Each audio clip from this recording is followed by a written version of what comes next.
para dar inicio a este evento. En la agenda, como vamos a tener el evento, va a ser, vamos a iniciar con intervenciones de cada uno de los participantes. Primero, la presidenta de Causa en Común, Mariana Morera, presentará los resultados más destacables del informe, pero pueden encontrar el informe en la página de internet de Causa en Común, en el micrositio del Observatorio de la Guardia Nacional. Después de la presentación de los resultados del informe, nuestros invitados pues, harán comentarios sobre la Guardia Nacional y sobre el proceso de militarización que está viviendo este país. Entonces vamos a ver si puede arrancar la presentación.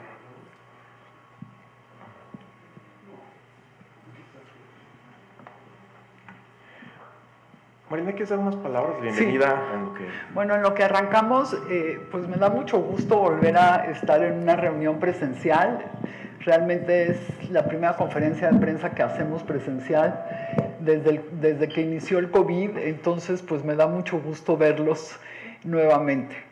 Un agradecimiento, por supuesto, a todos los miembros del observatorio por este gran trabajo y también, por supuesto, a todo el equipo de Causa en Común, que pues somos la Secretaría Técnica, entonces todos los días estamos haciendo, pues están mi equipo haciendo toda la talacha y está viendo todo lo que está saliendo en medios de comunicación, los informes, mandamos preguntas por medio de transparencia, ¿no? Entonces ha sido un gran trabajo y le agradezco mucho.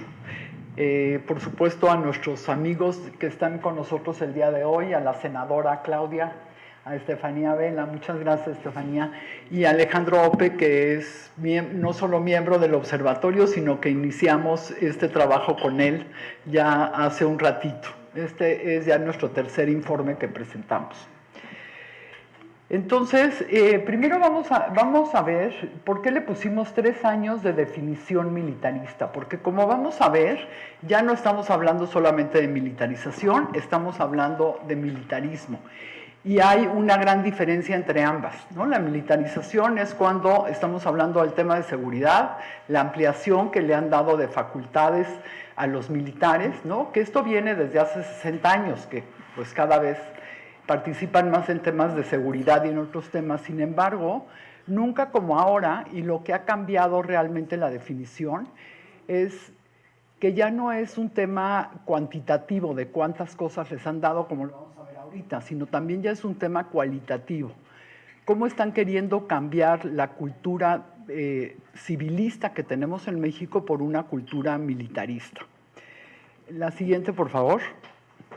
Entonces, si nos vamos en una línea de tiempo rápida, solamente para mencionar los últimos acontecimientos que hemos tenido, como ustedes recuerdan, el 15 de noviembre del 2018, la Suprema Corte de Justicia se pronunció en contra de la Ley de Seguridad Interior y la echaron para atrás, que fue, como ustedes recordarán, la ley que se impulsó en el gobierno de Peña Nieto. Después, el 15 de noviembre del 2018 también, el presidente electo propone la creación de la Guardia Nacional, ¿no? El mismo día que la Suprema Corte dice no, el presidente electo dice pues siempre sí, pero yo voy a proponer mi propia ley.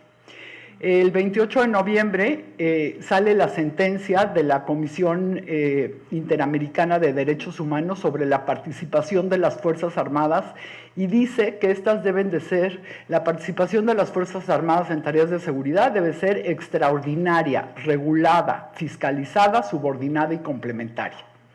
El 26 de marzo del 2019 el Congreso aprueba la reforma constitucional de la Guardia Nacional, adscrita a la Secretaría de Seguridad Pública y debe ser regida esta por una doctrina policial.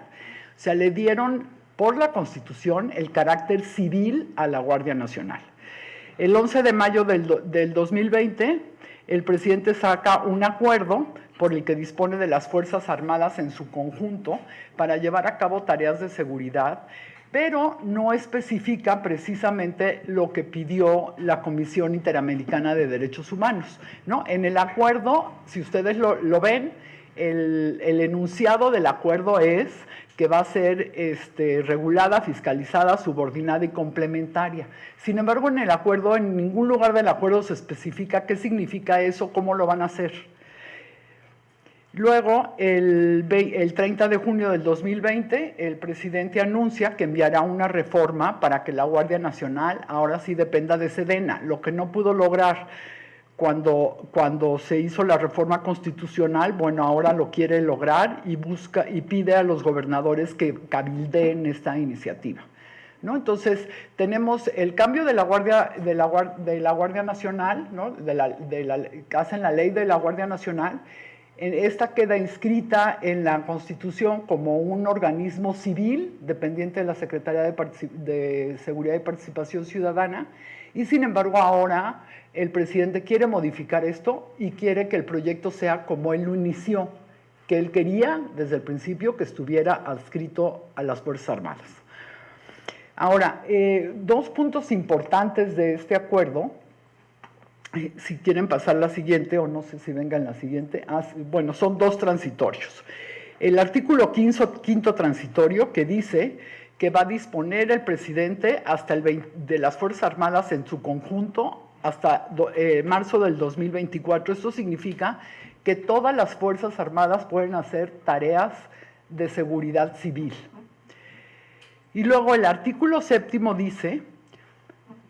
el artículo séptimo transitorio dice que las entidades federativas deberían de presentar un diagnóstico sobre cómo están sus policías y que además tienen que presentar un programa de fortalecimiento de las policías y cómo va a ser este programa y después, bueno, pues cuáles son los resultados de todo esto, ¿no? Sin embargo, no existen versiones públicas de estos diagnósticos.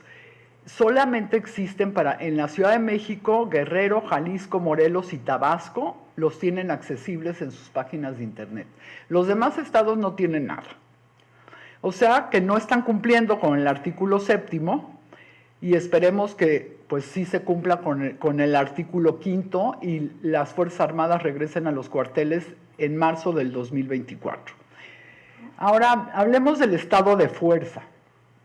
Si ustedes ven el estado de fuerza, en 2019 iniciaron con 74,437 elementos y para abril de 2022, según informes de la propia Guardia Nacional, están en 104,839 elementos, ¿no? Un crecimiento de esta manera pues solamente se explica porque la gran mayoría de ellos son militares en funciones y lo que han hecho pues es en un esquema rarísimo, ¿no? Que dice transferencias a la Guardia Nacional, o sea que ni siquiera están comisionados. Ahora, si hablamos del despliegue, ¿no? Se supone que la Guardia debe de ser desplegada, por ejemplo, por la incidencia delictiva, por la cantidad de habitantes, por la geografía del estado que sea muy compleja, ¿no? Sin embargo, lo que vemos, de acuerdo a los datos del sistema de los datos que nos da la propia Guardia Nacional, pues no corresponde el número de guardias que tenemos en los estados a la incidencia delictiva, por ejemplo, ¿no? No corresponde a este criterio porque, por ejemplo, el número de víctimas de homicidio doloso registradas en la entidad de Guanajuato, que se ha mantenido a la cabeza de los homicidios en este sexenio, no vemos que ahí tengamos más Guardia Nacional, ¿no? Ellos tienen asignada la mitad de la Guardia Nacional que tiene, por ejemplo, asignada la Ciudad de México, que tiene el mayor número de policías. Ahora, si nos vamos al tema del certificado único policial, como muchos de ustedes deben saberlo, el certificado único policial depende de cuatro líneas, ¿no? La primera es que hayan pasado la formación inicial.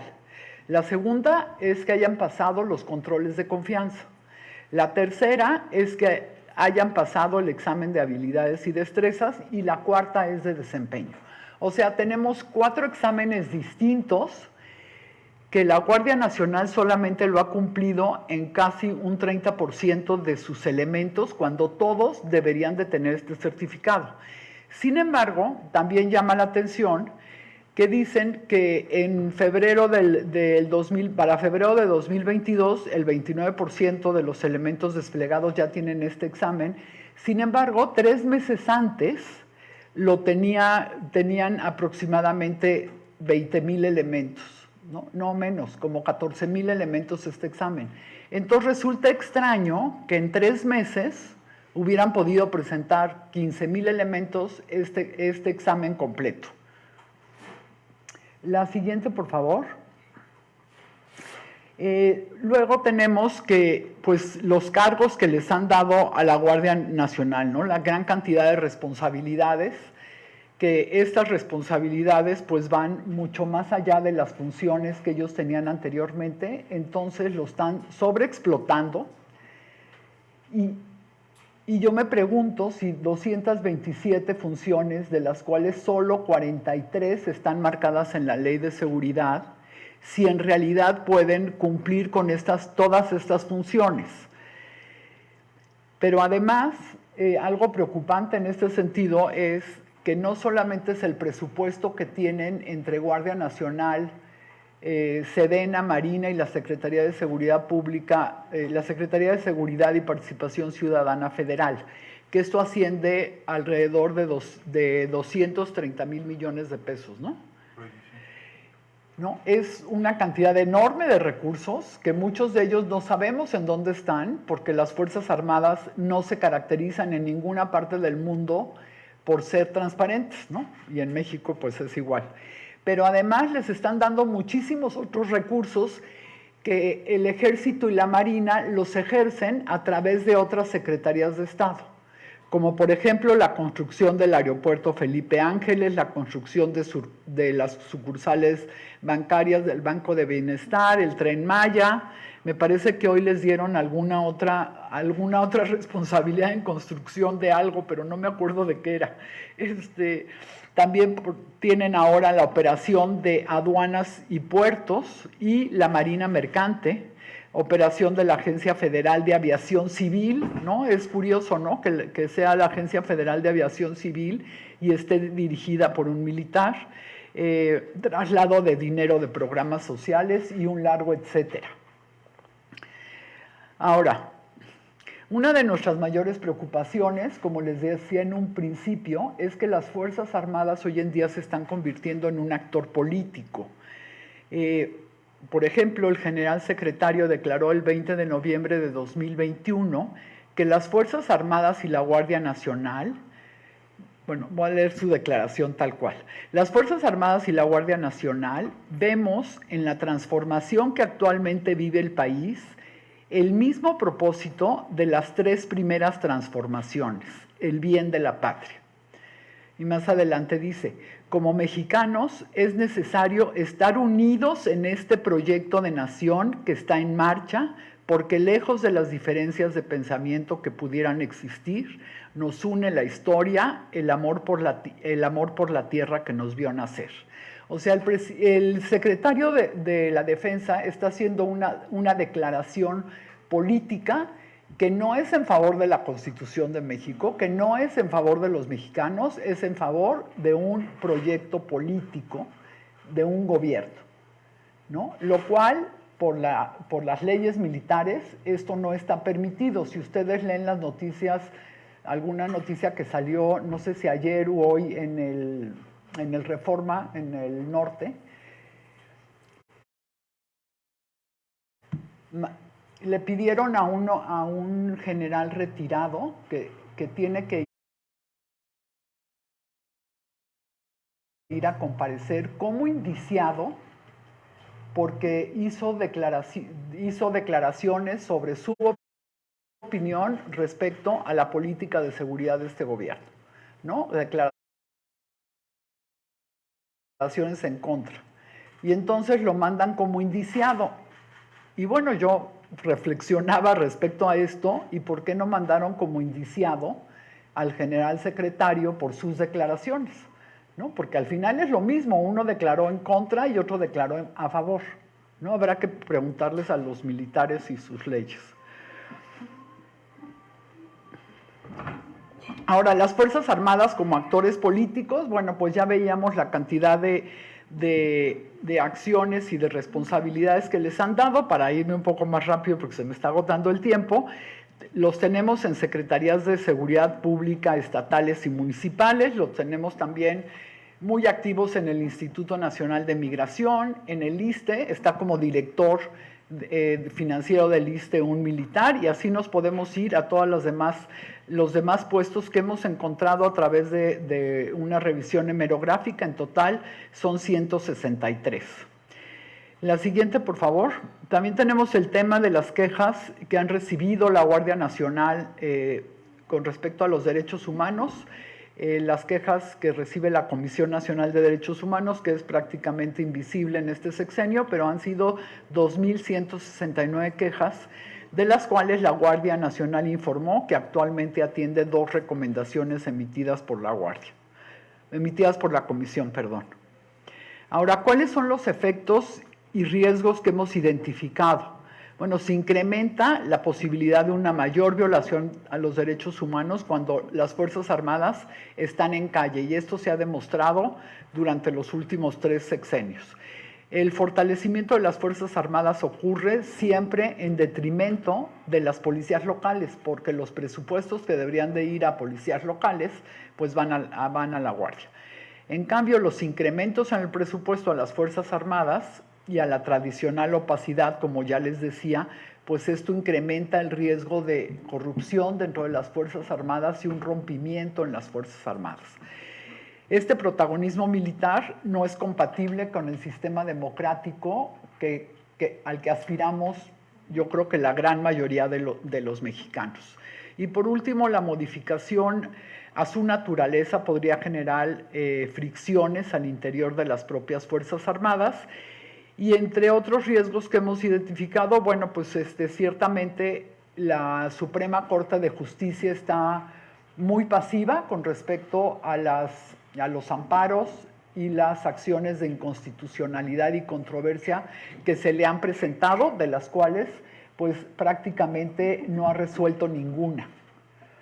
Con esto terminaría, y pues ya me reservo para después qué sí podemos hacer para evitar que esto siga así, y pues le doy la palabra a mi compañero.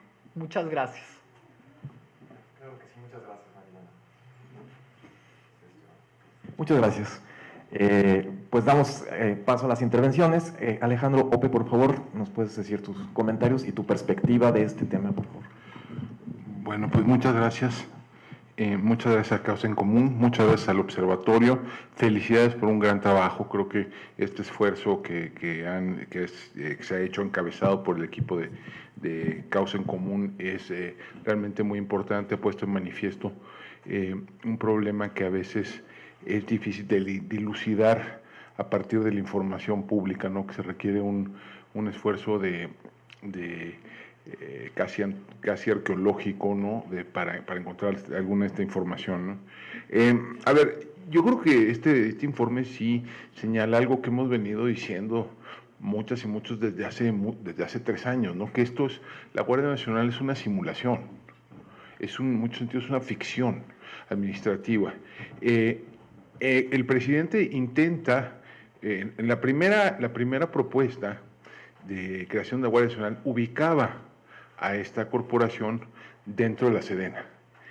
Esa propuesta enfrenta múltiples resistencias internas y externas, y el gobierno recula y decide que no, que esta corporación va a estar en la Secretaría de Seguridad y Protección Ciudadana bajo un mando civil, ¿no?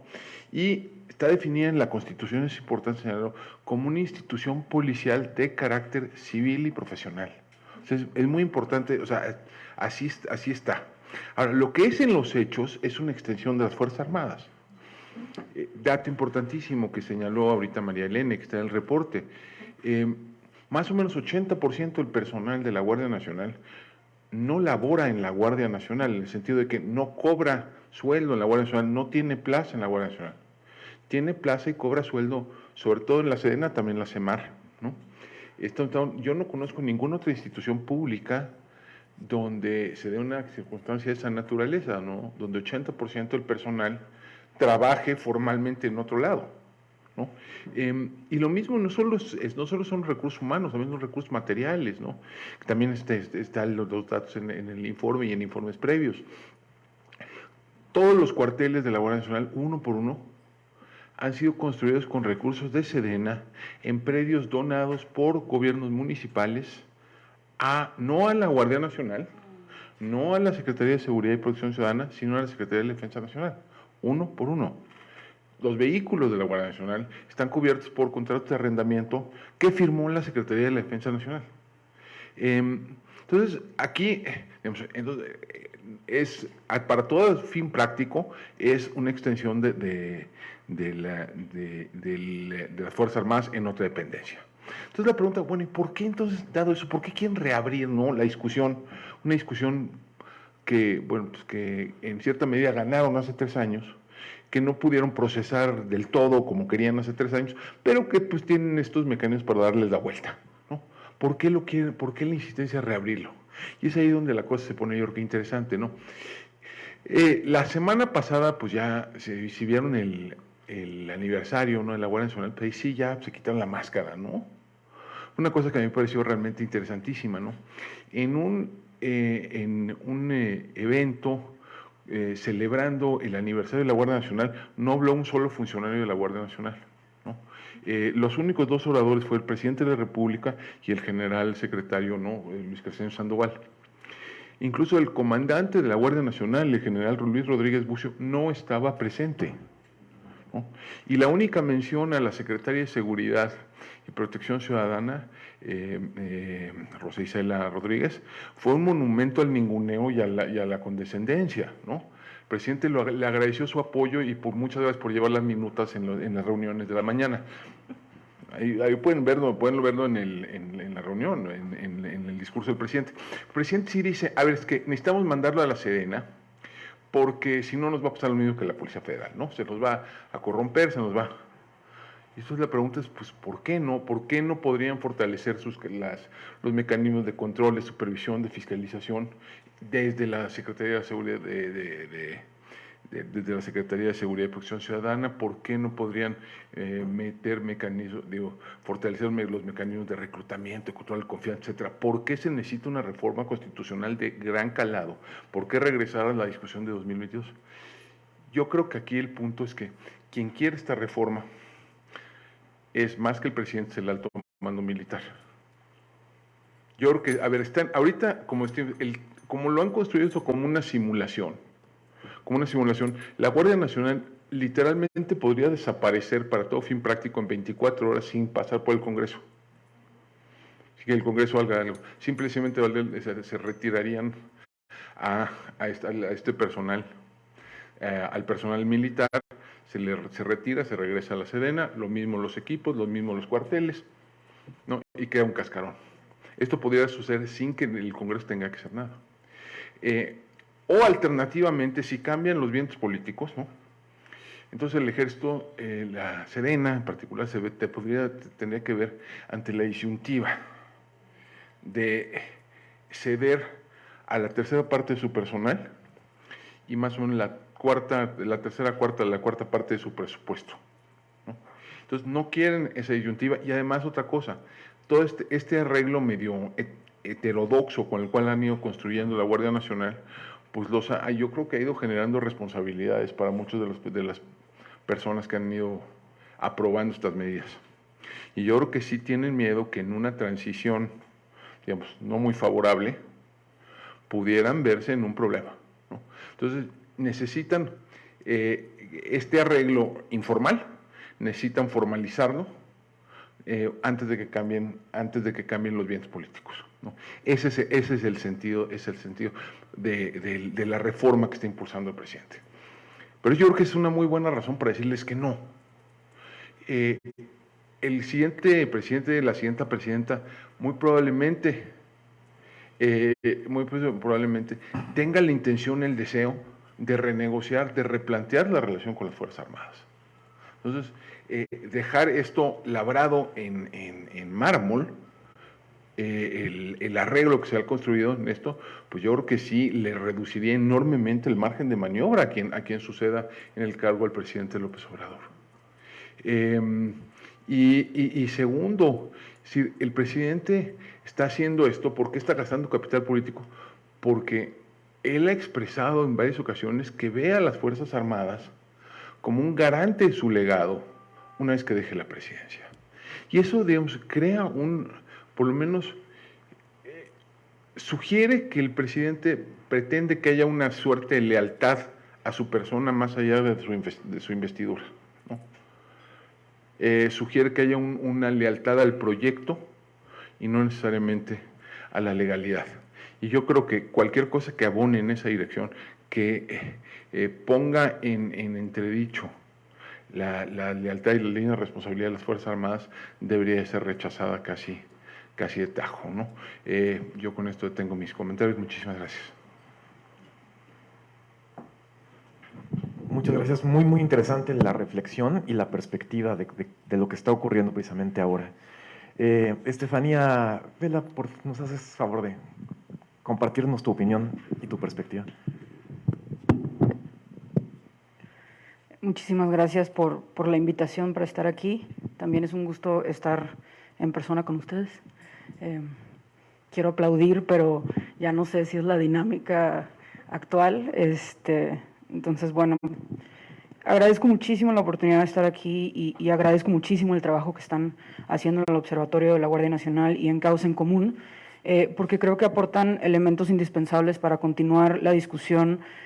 Creo que, como bien dijiste, ya no solo sobre la militarización de la seguridad pública, sino el fenómeno que ya estamos viendo en donde toda una serie de recursos y funciones están pasando a las Fuerzas Armadas como nunca antes en la historia. Quiero señalar algunos puntos que para mí y creo que para nosotras en Intersecta este tipo de informe nos obligan a plantearnos. Creo que lo primero lo han dicho, pero no quiero dejar de enfatizar. Como yo entiendo las aportaciones de este informe, es que proporciona evidencia de que la Constitución se está incumpliendo, ¿no? Como bien dijeron ahorita, hubo un debate en sede constitucional sobre cómo debería ser el modelo de seguridad. Y el constituyente se decantó por el modelo civil. Con todo y los transitorios, esto es importante reconocer, en los transitorios se establecieron, transitorios de la reforma, algunas excepciones. Saben, por ejemplo, que en los artículos transitorios se permitió que policías militares y policías navales temporalmente estuvieran en la Guardia Nacional, pero incluso si se analizan esos transitorios, se puede ver, por ejemplo, que el lenguaje de la Constitución está pensada para que se vayan a la Guardia Nacional y regresen. ¿Qué implica eso? Que dejas tu institución de origen, ese es incluso el lenguaje que se utiliza, ¿no? Cuando regrese a su institución de origen, todo se le respetará. Eso implica, creo que para la mayoría de nosotras leemos eso y dices, bueno, dejas de estar en las Fuerzas Armadas. ¿Qué está pasando? Que siguen en las Fuerzas Armadas, ¿no? Entonces, ¿quién paga? Sedena Semar, ¿no? Y no solo quién paga. Sedena y Semar han reconocido, por ejemplo, en solicitudes de acceso a la información pública que sigue rigiendo el fuero militar, por ejemplo. Y esa fue una de las cosas también que se disputó en el debate constitucional y que de cualquier manera se está incumpliendo, ¿no? Entonces, creo que este informe aporta elementos para ver de qué manera lo que mandata la Constitución hoy no se cumple. Y creo que eso es importante porque una y otra vez se nos repite que estas son las instituciones más incorruptibles y para mí, si no se respeta la Constitución, no eres incorruptible. No creo que sea interpretación nuestra que no se está respetando la Constitución. Creo que el hecho de que se quiera cambiar la Constitución es más evidencia de que se sabe que hoy la Constitución no permite lo que se está haciendo. No tendrías por qué reformar la Constitución si la Constitución te diera la razón. Entonces creo que eso es importante mencionarlo. Ahora, ya ha anunciado el presidente y una y otra vez que se va a tratar de formalizar lo que de facto ocurre. Entonces la discusión se va a reabrir.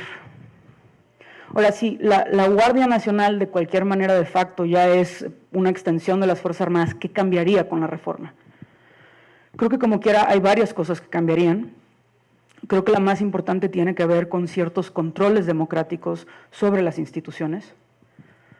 Las Fuerzas Armadas, por ser Fuerzas Armadas, tienen ciertas reglas especiales, empezando por su fuero, ¿no? Y creo que al ya pasar toda la institución policial, civil, a las Fuerzas Armadas, los pocos controles que hoy se tienen se acabarían de perder. Me gustaría dar 2 ejemplos con los que nos hemos topado en Intersecta recientes. Saben que en 2019 también se aprobó la Ley Nacional de Registro de Detenciones, la primera vez que íbamos a contar con un registro de personas detenidas. Súper importante. Y en un artículo transitorio se exceptúa a las Fuerzas Armadas de darle aviso a la autoridad civil inmediatamente de las detenciones que realizan. Entonces, este es un ejemplo de cómo se quiere que las Fuerzas Armadas tengan funciones, pero no las mismas responsabilidades. Cuando conviene, son Fuerzas Armadas con su propio régimen, cuando conviene, son como autoridades civiles con más poder y más recursos. Segundo ejemplo, también en mayo de 2019 se aprobó la Ley Nacional de Uso de la Fuerza. Una de las cosas positivas de esa ley es que estableció para todas las autoridades de seguridad, no solo las de seguridad pública, la obligación, por ejemplo, de emitir informes públicos anuales sobre el uso de la fuerza. Es la primera vez que con todas sus letras establece la obligación de que sepamos si usan la fuerza, a quién detienen, cómo detienen, si alguien murió en un operativo que se hizo. Y el artículo primero de esta ley, a diferencia de la Ley Nacional de Registro de Detenciones, dice con todas sus letras, esto sujetará a las Fuerzas Armadas cuando realicen funciones de seguridad pública. En Intersecta les pedimos los informes públicos anuales el año pasado, Sedena, Semar, Guardia Nacional. Guardia Nacional nos respondió. Sedena y Semar nos dijeron, esa ley no nos obliga porque somos Fuerzas Armadas. ¿No? Entonces, otra vez, quieren funciones, no quieren responsabilidades. Por fortuna, el INAI nos dio la razón que la ley es textual y que están sujetas a esas disposiciones y luego procedieron a declarar la información inexistente. Eso fue el año pasado. Este año volvemos a repetir el ejercicio. Sedena, Semar, ¿dónde están tus informes públicos anuales? Ya tuviste un año, era inexistente, ¿no? La respuesta otra vez, somos Fuerzas Armadas, esa ley no nos obliga. Entonces, creo que es importante decir, o sea, ¿qué se perdería con que la Guardia Nacional pase a Sedena? Es que todo este régimen que no hemos querido tocar, porque son Fuerzas Armadas, entraría en juego y haría todo mucho más difícil para sujetar a estas instituciones que cada vez obtienen más poder a controles democráticos. Eso me parece importante. Ahora, lo segundo es que llevamos, creo que ya años, o sea, este no es un proceso nuevo. Si solo tomamos la presidencia de Calderón como referencia, llevamos 17 años ya, ¿sí? ¿Sé contar? 16. Que ha sido muy difícil por la misma opacidad, pero hay información sobre cómo esa apuesta por los soldados, por los marinos, no necesariamente rinde los frutos que queremos. Por ejemplo, en Intersecta nos aliamos con una profesora del CIDE, Laura Tuesta, para analizar cómo los llamados enfrentamientos de las Fuerzas Armadas, qué pasa cuando hay esos enfrentamientos a nivel municipal en los homicidios. Y pudimos obtener información sobre estos enfrentamientos en ese entonces, de 2007 a 2018. Entonces pudimos abarcar 2 sexenios, ¿no? Que era la información disponible cuando hicimos este estudio en 2020. El primer hallazgo es que cuando hay estos eventos, ¿no? Que es una manera en la que las Fuerzas Armadas se hacen presentes, no vimos ninguna asociación con la reducción en homicidios. Y estamos hablando otra vez de 11 años de datos, 2 sexenios. No nos lleva a los resultados deseados. El problema es que no solo nos lleva a los resultados deseados, el segundo hallazgo que encontramos es que no solo su presencia no se asocia a una reducción de la violencia, se asocia a un aumento. Eso es lo que preocupa.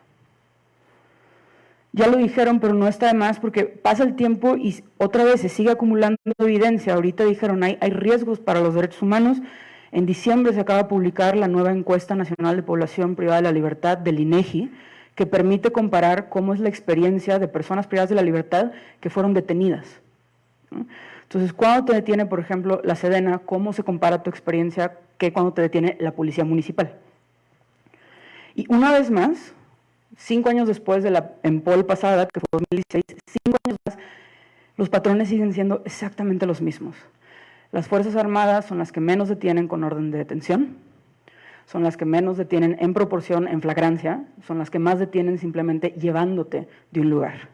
Las Fuerzas Armadas son las que más se tardan en ponerte a disposición del MP. En su lugar te llevan a un terreno baldío o te llevan a una sola militar. Y también me parece importante decir, una vez más, se encuentra que de las personas detenidas por las Fuerzas Armadas son las que en proporción viven más tortura, diferentes formas de tortura, particularmente lo que Ana Laura Magaloni llama prácticas de tortura institucionalizada, como por ejemplo descargas eléctricas, como por ejemplo los órganos sexuales que te los aplastan, como por ejemplo, o sea, prácticas de tortura que solo pueden suceder si hay un contexto institucional propicio para ello, sigue saliendo que son más altas las Fuerzas Armadas. Este es un texto que publicó la semana pasada una colega mía, Adriana Ortega. Por ejemplo, las personas arrestadas por la Marina, el 87% vivieron alguna forma de violencia durante su detención. Personas arrestadas por la Sedena, 81%. Y personas arrestadas por las policías locales se reduce a 70%. Sigue siendo alto, pero como quiera hay diferencias importantes, ¿no? Entonces esos riesgos persisten. No es que no queramos seguridad, es que pasan los años y esta evidencia, ¿no?, de esto no está funcionando y hay riesgos. Ahora, me parece importante, y con esto cierro, ¿no? Creo que todas conocemos cada vez más de distintos contextos donde no hay ley, ¿no? Donde la violencia es increíble. A mí me parece importante reiterar que otra de las virtudes de la reforma de hace 3 años es que justo estableció principios para saber cuándo sí se vale utilizar a las Fuerzas Armadas. Que esto lo mencionaron ahorita, son principios que se derivan del caso Alvarado de la Corte Interamericana, ¿no? Dice, a ver, puede haber casos extraordinarios que requieran la intervención de las Fuerzas Armadas, pero me tienes que demostrar lo extraordinario. Y lo tienes que hacer caso por caso, por caso, por caso. Me tienes que detallar exactamente en qué municipio, me tienes que detallar exactamente en qué colonia, me tienes que detallar exactamente por cuánto tiempo, me tienes que poner indicadores claros para saber cuándo tu misión ha acabado. Tienes que garantizar, lo dijeron ahorita, que lo que hagan las Fuerzas Armadas esté regulado, se pueda fiscalizar y siempre, siempre estén subordinadas y sean complementarias a las funciones de las autoridades civiles. Y esta es la parte que lo dijeron también, pero me preocupa porque también se está incumpliendo. El acuerdo de mayo de 2020 es un ejemplo, pero lo vemos con todas estas funciones que nunca se hace esa justificación que la Constitución requiere.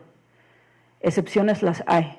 Lo que mandata la Constitución es controles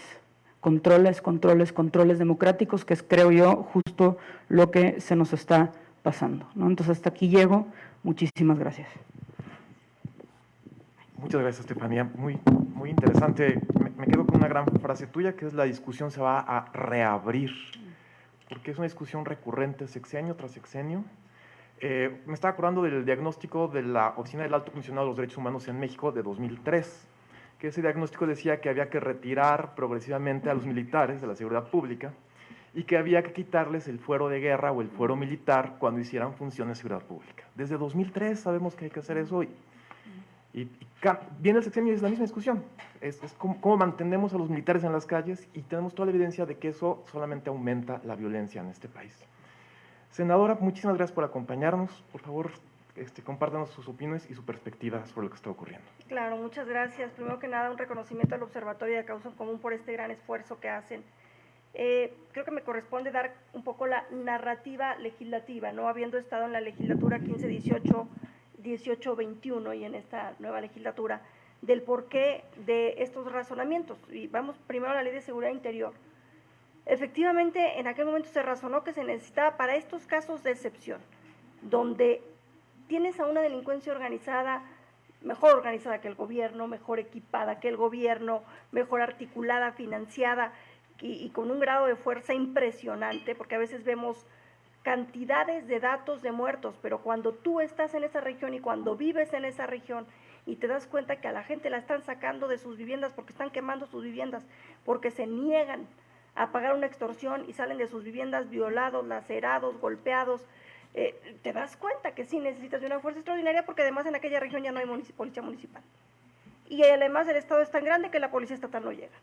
Entonces, por eso se hicieron esos razonamientos de por qué una fuerza extraordinaria, sí justificada y en tiempos específicos. ¿Por qué declara la Corte inconstitucional aquella ley de seguridad interior? particularmente porque dice que el Congreso no está facultado para hacer una legislación de esa naturaleza.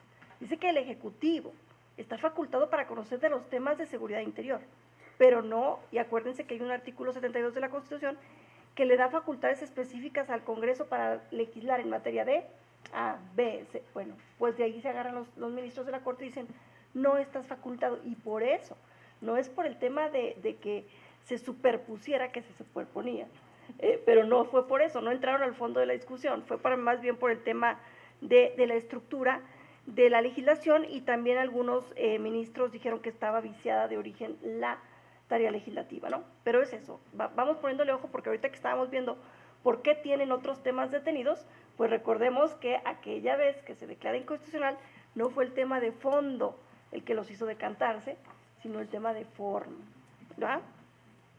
Después, cuando se aprueba la modificación, ya en este periodo que envía el presidente la modificación a la Constitución para la Guardia Nacional, de ahí emanan 4 leyes. La Ley Orgánica de la Guardia Nacional, que sí nos dice que cuando están en funciones, los militares en funciones civiles, sí tienen fuero civil.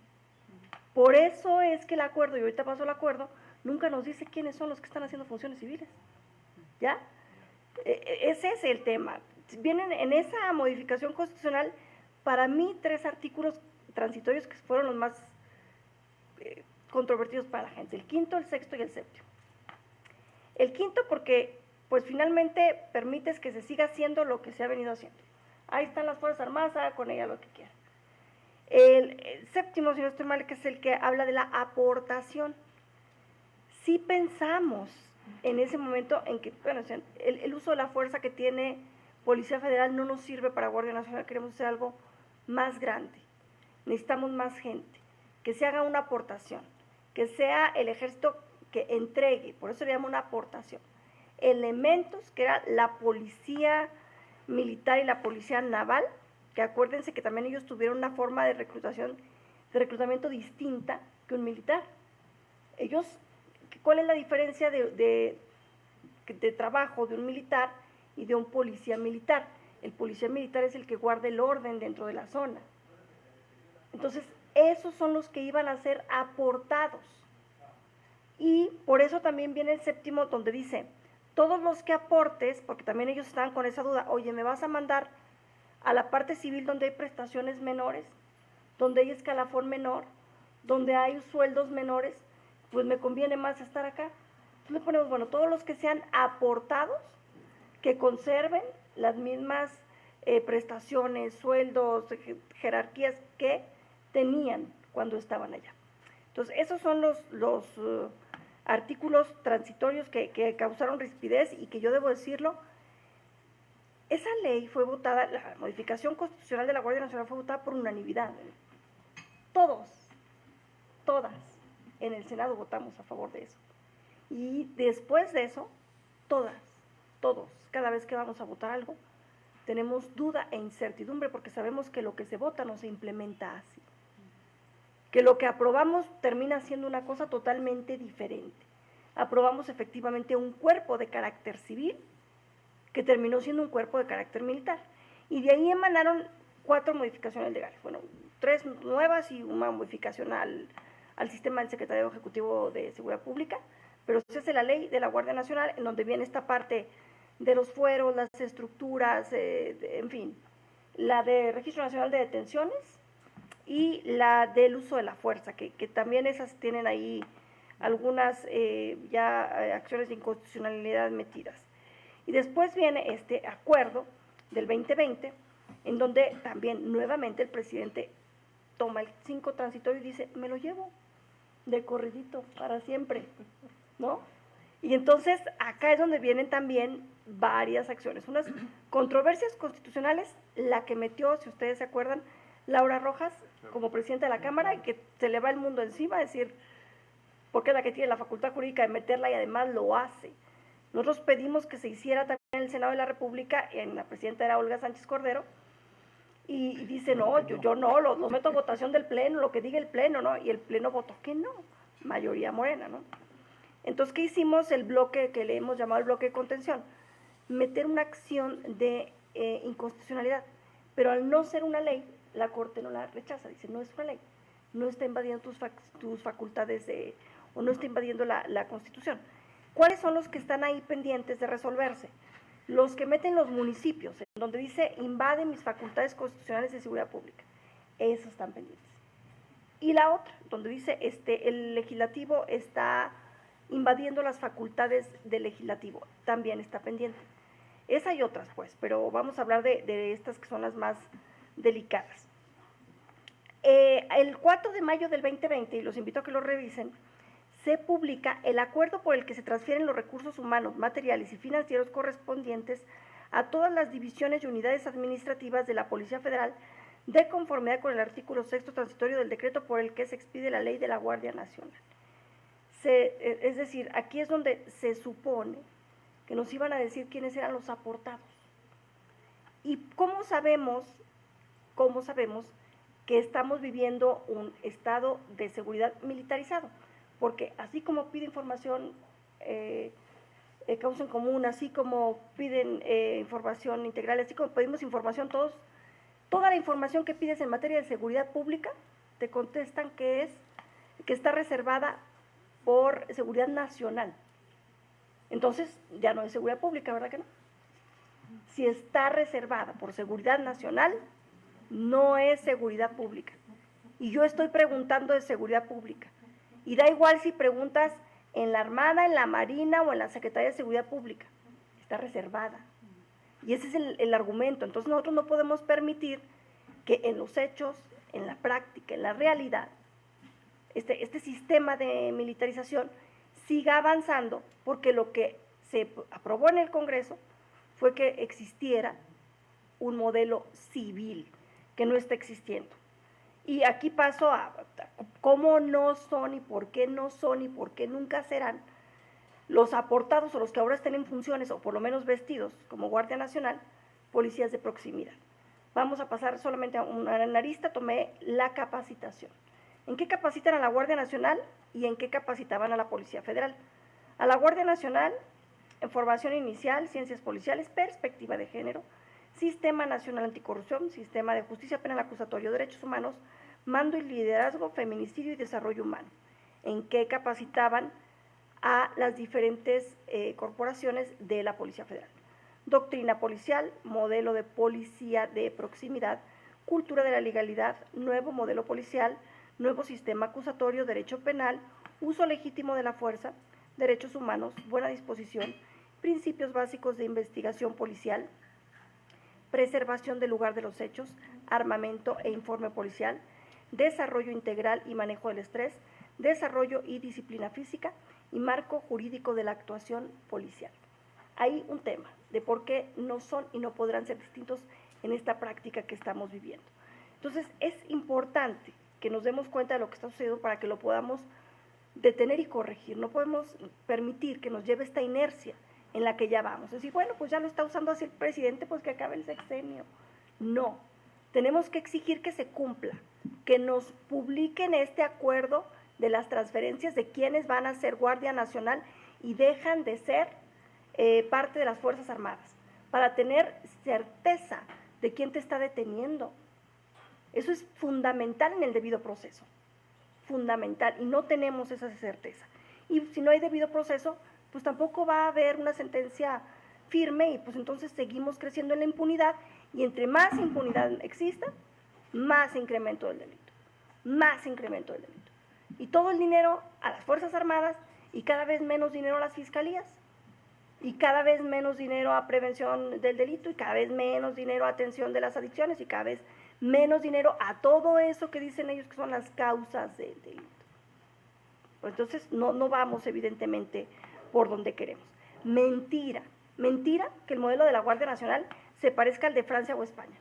Allá hay predominantemente mando una policía civil y tienen efectivamente una policía militar, pero para funciones específicas. El de Chile tampoco, el de Italia tampoco, aun y cuando los carabineros son militares, tienen una policía civil para la gran mayoría de las tareas. ¿A qué se parece la Guardia Nacional? Se parece más a los modelos de Colombia, Arabia Saudita, Corea del Norte, Tailandia, Yemen, Angola, Nicaragua, Camboya, Kazajistán, Israel, Vietnam, Chad o Siria. En lo de la práctica, les digo, no lo que dije la ley la vamos a dejar de lado. Todos los que son los coordinadores regionales de la Guardia Nacional son militares. Y donde avanza Morena, también los secretarios de Seguridad Pública son militares. Revísenlo. No me extiendo más, coincido totalmente en que debemos de seguir luchando, que no podemos dejar el tema, pidiendo información, pidiéndole al INAI la intervención cada vez que no la nieguen y exigiendo que se cumpla el marco legal que autorizamos. Es cuanto, gracias. Muchísimas gracias, senadora, por compartirnos cómo fue el proceso y las opiniones que existen adentro del Congreso de la Unión. Muchas gracias. Efectivamente, Francia y España son muy diferentes. La gran diferencia es que allá tienen mecanismos externos de control sobre las fuerzas de seguridad. Lo que sería el símil de la Comisión de Derechos Humanos, en Francia y en España puede tocar las puertas de los cuarteles y entrar sin avisar. Pueden hacer revisiones sin avisar. Y es la gran diferencia de lo que tenemos en México con otros países, que dónde queda la supervisión de la sociedad mexicana sobre la actuación de las tareas de seguridad pública. ¿Cómo es posible que a Intersecta le contesten es seguridad nacional y nos reservamos la información? ¿Cómo es posible que al Senado le contesten es seguridad nacional y no puede evaluar cómo está operando la seguridad pública en México? De igual forma con Causa en Común. Pues muchísimas gracias por sus intervenciones. Damos paso a preguntas de la prensa. No sé si quieran preguntar.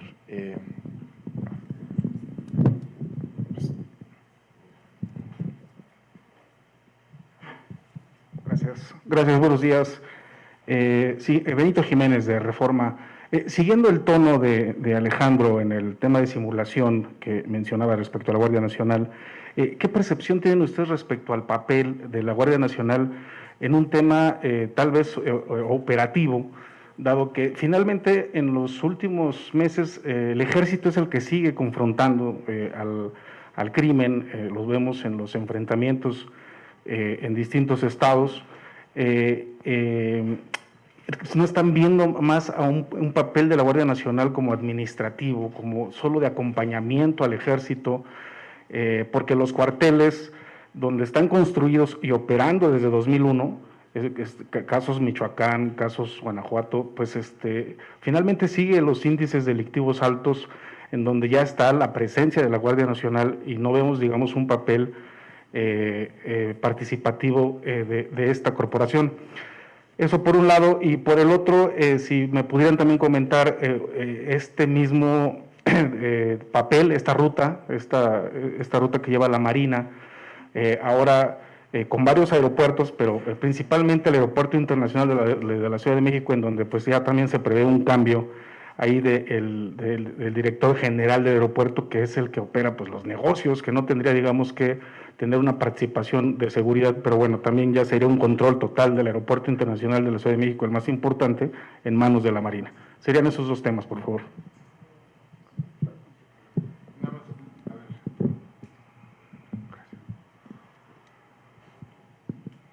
Así que por referencias personales. A ver, sobre nada más la primera parte, es que lo dejo al resto de la mesa contestar la parte de la Marina. A ver, creo que en la práctica, en la operación, no hay mayor diferencia entre Guardia Nacional y Fuerzas Armadas, sobre todo Ejército, ¿no? Uno ve en las carreteras, ¿no?, cómo trasladan a personal de la Guardia Nacional en camiones del Ejército o viceversa, ¿no? No hay mucha la distinción. Hay casos documentados, ¿no?, de gente que es Guardia Nacional en la mañana y soldado en la tarde, ¿no?, y que gente que mantiene mandos en ambas corporaciones. Entonces no hay ahí mucha distinción. Ahora, sí es problemático, sí está siendo problemático la negativa de la Guardia Nacional y de las Fuerzas Armadas a hacer labor de primer respondiente, ¿no? Si uno ve, por ejemplo, el Censo Nacional de Seguridad Pública Federal de 2020, en el primer año de operación de la Guardia Nacional puso a disposición del Ministerio Público por el delito de homicidio doloso exactamente 6 personas. ¿no? Porque entonces ya hay muchos casos documentados, hay mucha evidencia, digamos, anecdótica, ¿no?, de que elementos de la Guardia Nacional o elementos del Ejército, de la Marina, le piden a policías estatales y municipales que firmen las puestas a disposición, ¿no?, que firmen los informes policiales homologados. Eso de arranque pone en riesgo el proceso penal, ¿no?, porque hay una falsedad, ¿no? Y un abogado defensor medianamente competente, lo primero que pregunta es ¿quién detuvo, no? Cuando frente al juez de control le preguntan al de la Guardia Nacional o a la Policía Municipal, oiga, ¿usted hizo la detención? Pues ¿dónde? ¿Cuándo? O sea, hay mucho, esto ya está teniendo impactos sobre el proceso penal, yo creo que no menores, ¿no? Ya te va a salir. ¿Sí? ¿Vienes? Sí, Benito, mira, solamente agregaría que la Guardia Nacional, igual que el Ejército, pareciera que están actuando como una policía municipalota, ¿no? Hacen rondines, ¿no? Sí, o sea, hacen rondines. Los rondines no nos sirven para prevenir que se cometan crímenes y tampoco nos sirve para investigar los crímenes. Y lo que no se está haciendo es la investigación, y una de las razones es por lo que ya decía Alejandro Ope, que no quieren tomar la responsabilidad de ser primer respondiente, ¿no? Entonces aquí la pregunta es, bueno, quieren las facultades, quieren el dinero, pero no tomar la responsabilidad de lo que esto significa. En el informe que presentó la Guardia, creo que es su segundo informe en febrero de este año, por ejemplo, decía que 14 detenciones se hicieron por investigación. 14. O sea, ustedes hagan la cuenta. Todo lo demás fue flagrancia. Todo lo demás fue en flagrancia. Hagan la cuenta del dineral que nos está saliendo, que tengamos 14 investigaciones solamente, o sea, 14 detenciones por investigación, ¿no? Solo agregaría eso. No sé si ustedes quieran agregar algo más. Bueno, yo solo agregaría que efectivamente el Estado mexicano se evidencia que carece de inteligencia para el combate a la inseguridad. Y esto también lo resalto porque, como bien lo decía Marilena al principio, al no tener un razonamiento de cómo se mandan las cantidades de efectivos a cada región, pongo el estado de Zacatecas, tiene más Guardia Nacional Chiapas que Zacatecas, cuando el estado de Zacatecas tiene mayor incidencia delictiva. Pero además los mueven con tal cotidianidad que el que llega a un lugar sin conocerlo, no sabe ni para dónde va. Entonces va a saber qué es lo que combate, aunque no sabe ni qué es lo que combate. Al Estado mexicano le falta inteligencia para saber a dónde va, a qué se va a enfrentar y incluso cuáles serían los delitos por los cuales va a detener a las personas que va a detener. Porque no se trata, y efectivamente nadie está pidiendo que existan masacres ni balazos por todos lados. Estamos pidiendo que exista un Estado de Derecho en donde se aplique principalmente la inteligencia.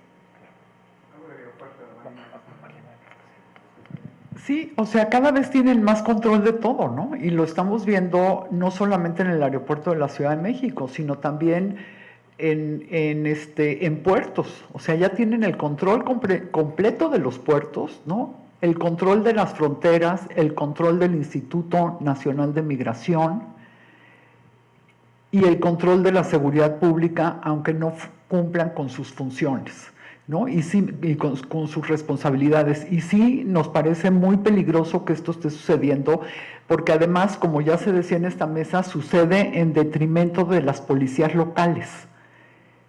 Una vez que llega la Guardia Nacional, el Ejército, la Marina, un Estado, y se sientan en estas mesas de seguridad, en la gran mayoría de las veces no se trata de un ejercicio de cómo nos coordinamos, se trata de un ejercicio de obediencia a las Fuerzas Armadas, ¿no? Cuando no debería de ser así. Y eso, bueno, también tiene que ver con algo que tenemos que modificar, que es el Sistema Nacional de Seguridad Pública, ¿no? Donde no está claro a qué policía le toca qué. Pero bueno, eso ya es otro tema para otra conferencia de prensa. Pero sí me parece que estamos en un momento muy complejo de la vida democrática del país. ¿Tú quieres añadir algo? No, voy a decir nomás una última cosa. Creo que al principio mencionaron O sea, los múltiples fenómenos que están ocurriendo ahorita en México. No voy a responder específicamente al aeropuerto, nomás quiero volver a jalar la conversación, ¿no? O sea, uno es Fuerzas Armadas haciéndolas de policía, que ahorita está ocurriendo a través de la Guardia Nacional y las Fuerzas Armadas como Fuerzas Armadas en sí mismas, ¿no? La militarización de las policías, ¿no? Cuando queremos que las policías sean como Fuerzas Armadas, ahorita todo lo que dijeron de cuántas secretarías de seguridad están encabezadas por militares, ¿no? Es a lo que aspiramos, ¿no? Pero el tercero también las Fuerzas Armadas como actores, o sea, la militarización de la administración pública, ¿no? Que todas estas funciones que se le están pasando, hay varias cosas que quiero señalar. En el Inventario Nacional de lo Militarizado, del CIDE, una cosa que señalan que me parece increíble es cómo muchas de estas transferencias están ocurriendo a través de convenios de colaboración, fuera de la mirada de los congresos. Entonces vuelvo al tema de los controles democráticos. Se les están transfiriendo millones en contratos que quizá a lo mejor te los entregan. Y lo segundo, y otra vez creo que el acuerdo del que no hablamos, pero el de noviembre, diciembre, el de todas las obras de infraestructura son de seguridad nacional. Otra vez es este ejemplo de qué pasa cuando les pasas a las Fuerzas Armadas las cosas, entra todo su régimen excepcional que implica menos controles democráticos, ¿no? Y aquí casi creo que como este fenómeno se está exacerbando ahorita, por ejemplo, no hemos tenido la discusión, pero para mí también esto se sale del estándar constitucional porque el artículo 129 sigue diciendo que en tiempos de paz las Fuerzas Armadas no pueden hacer nada que no tenga conexión directa con la disciplina militar. Entonces no es solo lo problemático de las funciones de seguridad pública que incumplen, a mi parecer, sino también aquí hay un problema de constitucionalidad y que estamos viendo más riesgos. Y aquí, con esto me caigo, pero nomás no quiero dejar de mencionar la importancia de ustedes, los y las periodistas, porque de la mano de la sociedad civil son quienes están ayudando a arrojar luz a la falta de luz en muchos casos. Son ustedes quienes son las primeras que están metiendo muchas solicitudes de acceso y están demostrando que, así como en seguridad pública hay un desorden, todo lo que tiene que ver con corrupción en contratos, todo lo que tiene que ver con esa arbitrariedad en la asignación de recursos, también se está sucediendo aquí y nos estamos topando con pared. Entonces, no dejar de agradecer el trabajo que hacen y a seguir reiterando la importancia, de nuevo, de insistir en, como ciudadanía, ahora sí como pueblo, tenemos derecho a saber qué está pasando y tenemos derecho a tener todas esas discusiones de los modelos, no solo de seguridad, sino, ahora sí, de gobernanza que tenemos, ¿no? Una pregunta más de la prensa y también podemos hacer preguntas en el space, o si quieren, ¿está Javier? ¿Quién se está levantando? Perdón, ok, bueno. Si quieren podemos tomar las dos juntas y damos la ronda de respuestas para que tengamos. A ver, sí, gracias. David Vicenteño, del Grupo Imagen, para María Elena, para la senadora Estefanía.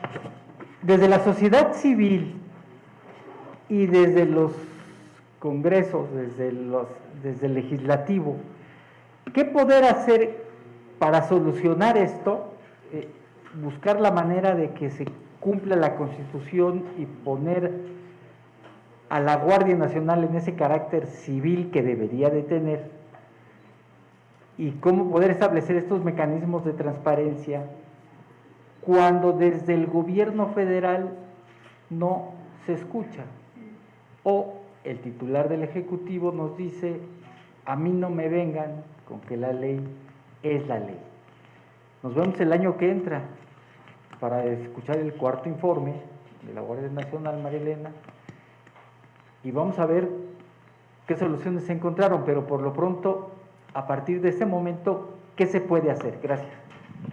Si quieren, le tomamos la pregunta de una vez y así ya contestamos. Hola, ¿qué tal? Buen día a todos. Yo soy Patricia Carrasco y trabajo en la prensa. Ahorita nos comentaron ustedes que el 80% de las... No, es que está en dirección de la bocina, por eso se está avisando. Ah, bueno, ¿así está bien? Que el 80% no cobra, bueno, cobran en la Sedena o en la Marina, y el 20%, me imagino que no sé qué otra instancia, más o menos cuáles serán las diferencias salariales, si tienen ese detalle. Y otro punto, en el caso, por ejemplo, no sé si recuerdan cuántos destacamentos se van a realizar, se van a construir, perdón, en la Ciudad de México, porque por ejemplo en el caso del destacamento que se está ¿Está bien? En el caso, por ejemplo, el destacamento que se está realizando, que se está construyendo en Xochimilco, hay pues molestia de los vecinos porque dicen que es una zona de reserva ecológica. Entonces, bueno, pues no les importó. Sí, del cuartel de ahí de Xochimilco, no sé si tengan ustedes alguna información y cuántos van a ser los que se van a construir aquí en la Ciudad de México. Gracias. Si quieren una ronda de respuestas. Nada más, si me permiten concluir un poco el permiso de mi compañero David Vicenteño, redondear un poco a la pregunta acertada de David Vicenteño. ¿De qué me dijo? Sí, ahorita mismo. Gracias, muy amable. Gracias, Francisco Rubio, reportero del financiero Bloomberg. Con todo respeto a mi compañero David Vicenteño, para cerrar la pregunta bien planteada que hizo. ¿Y qué se puede hacer cuando tenemos una Suprema Corte de Justicia de la Nación apergollada justamente al Ejecutivo Federal? Nada más era eso. Gracias. ¿Tienen una ronda y ya acabamos con esto? Sí. Ok. Bueno, a ver, David y Francisco, pues sí, creo que sí tenemos que pensar en qué se puede hacer, ¿no? Porque solamente venía a quejarnos de todo lo que está y que todo está muy grave, pues no nos lleva a ningún lado. Y en Causa en Común siempre hemos tenido una premisa, siempre que criticamos, proponemos, ¿no? Contrario a lo que piensan en este gobierno, pues llevamos muchos años criticando y proponiendo, no solamente ahora. ¿Qué podemos hacer para revertir este proceso de militarismo? Sí creo que tiene que quedar claro que no está fácil, porque en estos momentos, como ya decían David y Francisco, pues está muy difícil revertirlo cuando tenemos un presidente que no escucha, ¿no? O que se escucha solo a sí mismo. Pero, a ver, me parece que aquí hay dos cosas importantes. Por un lado, lo que estamos haciendo las organizaciones civiles, Intersecta, como Causa en Común y como muchísimas otras, es informar y dejar en blanco y negro la destrucción institucional en materia de seguridad y justicia para que después pues lo podamos tener como una base para ver cómo nos reconstruimos. ¿Qué tendríamos que reconstruir o construir de nuevo? ¿No? Primero, un auténtico sistema nacional de seguridad pública donde sepamos perfectamente las responsabilidades de cada quien, y no solo eso, sino que no sean los mismos los que dictan la estrategia, que sería el Consejo Nacional de Seguridad Pública, que son los gobernadores, el presidente, el secretario de Defensa, Marina, etcétera, sino que exista un control externo que diga, oigan, esto que están haciendo sí o esto no, y que se argumente. Otro punto importante es garantizar que la Guardia Nacional efectivamente sea una corporación civil, lo cual lo podemos hacer impidiendo que pase la reforma que ahora quiere pasar el presidente, que todavía no la conocemos, pero que ya lo dijo muy claramente, que va en el sentido de incorporar constitucionalmente a la Sedena a la Guardia Nacional.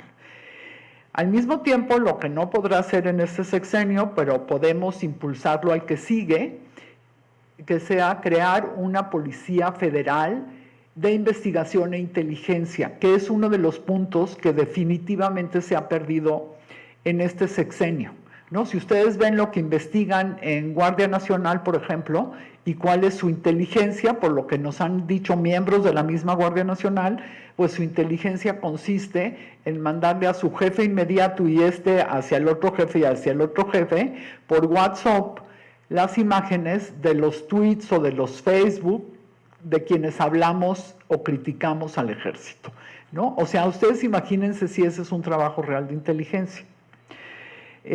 Otro punto que me parece importante es dar cumplimiento al artículo 7º de la Constitución para que los gobiernos estatales y municipales presenten efectivamente su diagnóstico y presenten cómo van a ir avanzando en mejorar a sus policías. Ya está ahí, está en el Secretariado Ejecutivo el Plan de Desarrollo Policial y Justicia Cívica, pues solo es que lo cumplan, ¿verdad? El siguiente punto sería garantizar que en 2024 se cumpla el 5º transitorio y las Fuerzas Armadas vuelvan a sus cuarteles. No tengamos miedo de esto, porque como ya decía Estefanía, no tenemos mejor seguridad con las Fuerzas Armadas en las calles. O sea, está demostrado que no, ¿no? Entonces no tengamos miedo de que esto suceda. El último punto que yo señalaría, pero seguro mis compañeras de la mesa tienen otros puntos, sería realizar una revisión a la Ley Orgánica de las Fuerzas Armadas, del Ejército y la Fuerza Aérea y la Ley Orgánica de la Armada de México, con el fin de acotar el alcance de sus responsabilidades en tiempo de paz, porque parece que no lo tienen muy claro, ¿no? Entonces yo diría que tendríamos que ir en este sentido. Y me parece que los medios de comunicación son el mejor altavoz para las causas ciudadanas y para las causas que a todos nos importan. Y por último, además de darles las gracias por haber estado aquí esta mañana, les diría, no sigamos permitiendo que nos cambien la cultura civilista por una cultura militarista, ¿no? ¿Qué es lo que nos está sucediendo ahorita? Están cambiando la cultura en México y no podemos seguirlo permitiendo. Les paso la palabra para hacer. Gracias. Bueno, pues yo creo que la que más puede. Sí, nada más me faltó un tema sobre, perdón Patricia, sobre el 80% que cobra en Sedena y Marina, el 20% cobran en la Secretaría de Seguridad y Participación Ciudadana, porque es a donde pertenece la Guardia Nacional y donde deberían de cobrar todos. Con respecto a los cuarteles, no sé exactamente qué está pasando en el cuartel de Xochimilco, te lo averiguo. Me parece que van a ser 6 cuarteles en la Ciudad de México. Creo que eso dijeron, pero no estoy segura. Entonces mejor te lo averiguo y te lo mando por WhatsApp, si me das tu teléfono. Bien, yo contesto casi, y luego ya que cierre Estefanía. Sí, por favor. Lo acerco. Sí, gracias. Primero, ¿qué es lo que puede hacer sociedad civil? Claro que desde las cámaras tiene que haber una agenda legislativa, hay que forzar a que la haya, y desde sociedad civil yo diría activismo social, y voy a dar un ejemplo.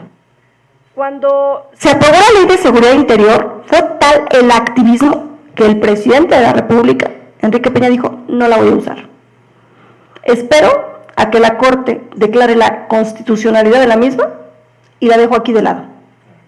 Pero el presidente y la Cuarta Transformación y los legisladores de Morena siempre justifican sus hechos y sus actos en un tema. ¿Se escucha, no, verdad?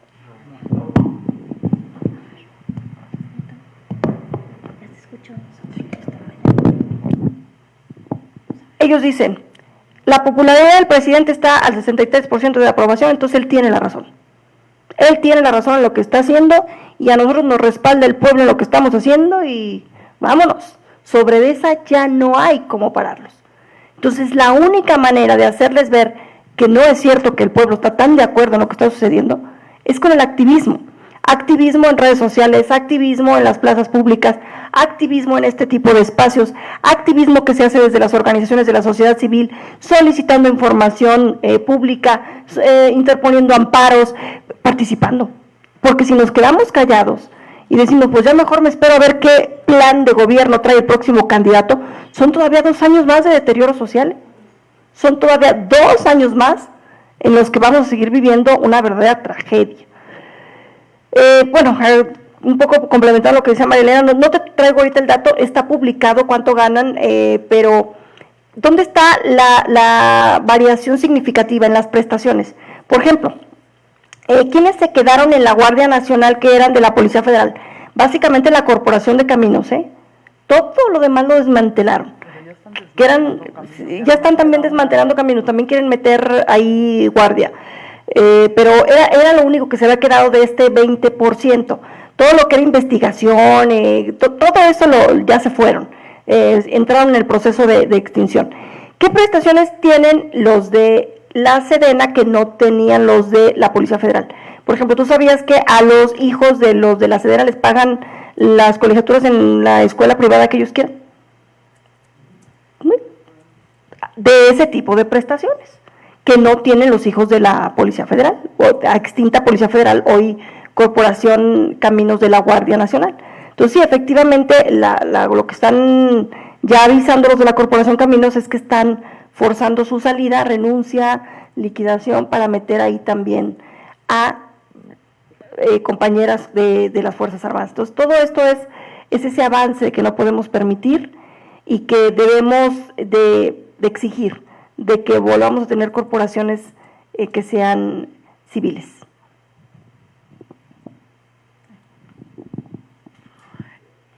Creo que han dicho todo de qué hacer. Les puedo compartir lo que estamos tratando de hacer.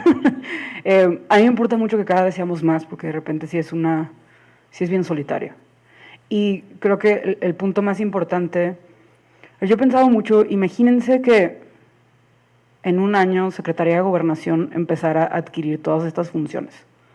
O sea, en una misma secretaría tienen la capacidad de hacer seguridad pública, construir aeropuertos, repartir libros de texto, coordinar vacunas. Sería raro. Estaríamos discutiendo así como, ¿qué es esta suprasecretaría? Esa secretaría tiene las armas. Eso, o sea, y no es cualquier cosa poder criticar a esa secretaría que tiene las armas y que de nuevo tiene un régimen excepcional, tiene un régimen de guerra que no hemos querido tocar. Entonces, sé que suena poco decir cosas como entender, difundir información, juntarnos, pero es muy importante, porque creo que al final lo que nos une a todos y todas es la preocupación genuina de queremos seguridad, queremos salud. La pregunta es ¿cómo?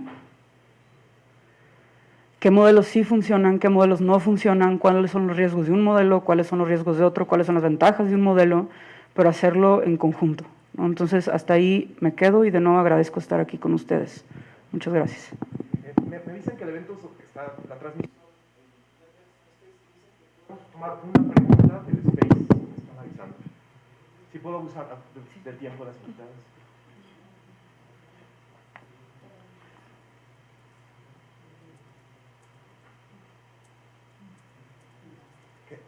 ¿Qué queremos? ¿Seguridad? Seguridad, justicia y debido proceso.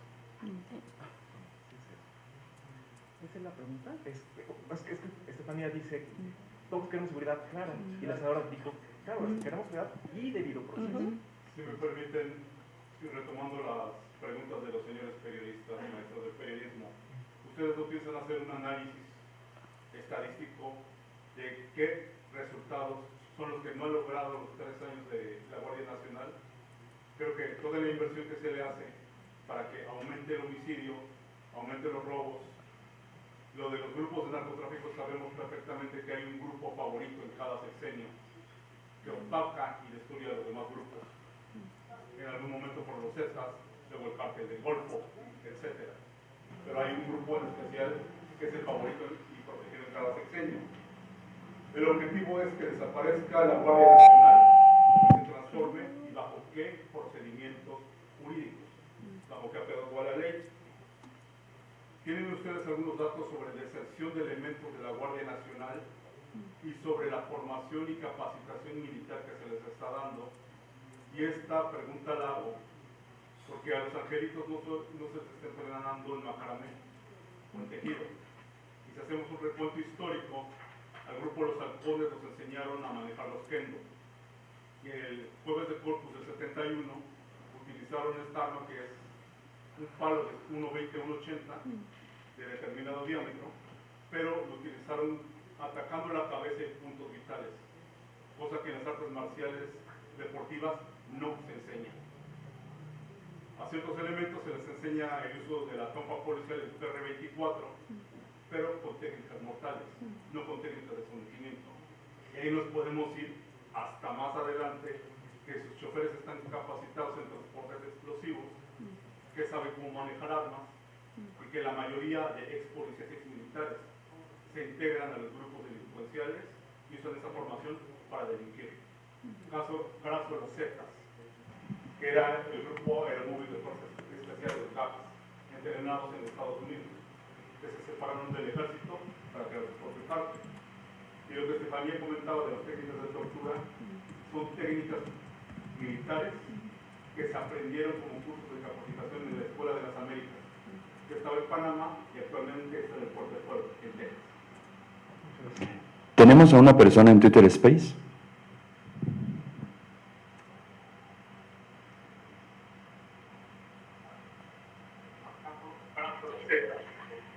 Que era el grupo aeromóvil de fuerzas especiales de CAPS, entrenados en Estados Unidos, que se separaron del ejército para crear su propio cártel. Y lo que también comentaba de las técnicas de tortura son técnicas militares que se aprendieron como cursos de capacitación fuera de las Américas. Estaba en Panamá, principalmente. En unos minutos porque está el espacio, entonces ahorita ya entra. ¿Una persona en Twitter Space? Así es, así es. Tenemos una pregunta. Tita, por favor, ¿puedes hacer la pregunta? Solo que no entiendo por qué ponen a los de Guardia Nacional a hacer trabajos de albañilería. De negra su uniforme. Es todo.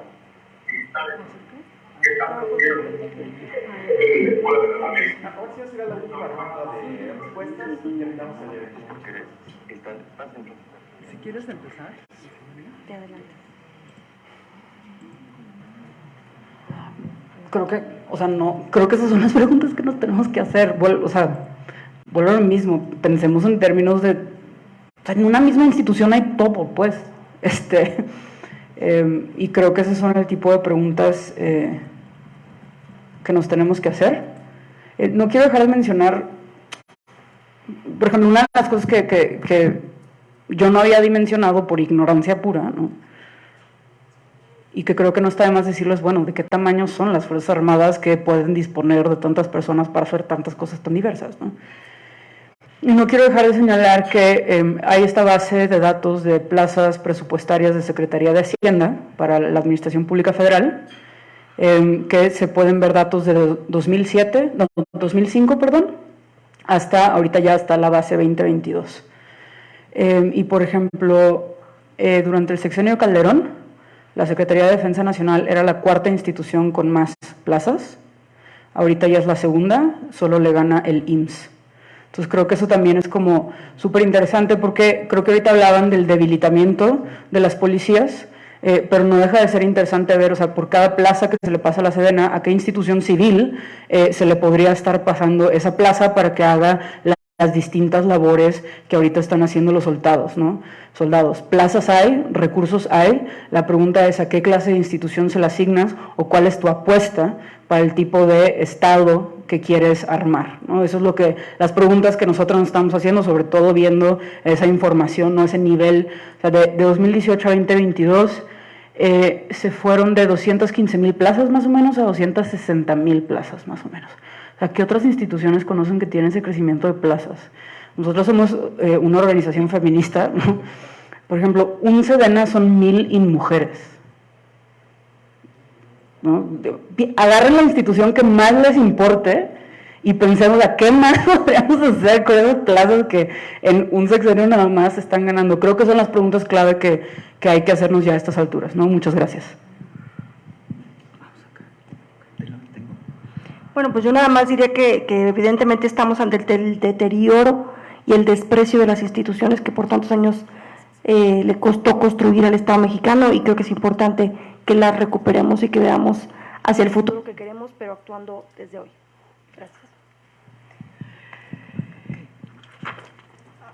A ver, respecto a la pregunta que si queremos que desaparezca la Guardia Nacional, no, pues se puede quedar, pero que sea como dice la Constitución, una institución civil, que podría estar en muchos lugares rurales donde las policías municipales o no existen o son mínimas, ¿no? Otro punto importante que decías, en qué los capacitan, creo que la senadora ya dio los puntos en los que los están capacitando. No veo que los estén capacitando, por lo menos no me han dicho, y hemos hablado con muchas personas de la Guardia Nacional, sobre todo ex policías federales, y no me han dicho que los estén capacitando como para matar, ¿no? O sea, con esas técnicas que tú mencionabas, no sé si haya áreas donde sí lo estén haciendo. Respecto a que la mayoría de los ex policías